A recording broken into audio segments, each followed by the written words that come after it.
ব্যক্তি আল্লাহ নবীর কাছে আসছে, আয়েশা বলতেছে ইন্নী জাবানুন ওয়া ইন্নী দাঈফুন ইয়া রাসূলুল্লাহ। হুজুর আমি কিউ, মানে আমি দুর্বল, আমি ভয় পাই। ইন্নী জাবানুন ওয়া ইন্নী দাঈফুন, হুজুর আমি দুর্বল। ইয়া রাসূলুল্লাহ আমি ভীরু, আমি দুর্বল, আমি কিভাবে জিহাদের সওয়াব পাবো?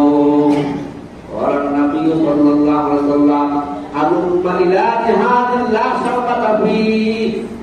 আল্লাহ নবী ডাক দেবেন, আল্লাহ নবী বলতেন আসো আসো এমন জিহাদের দিকে, আসো আসো এমন জিহাদের দিকে যে জিহাদে কোনো কাটা নাই, সিরা নাই, যে জিহাদ করতে কোনো অস্ত্র লাগে না, যে জিহাদ করতে কোনো শক্তি লাগে না, যে জিহাদ করতে কোনো সমস্যা নাই, কোনো ভয় লাগে না।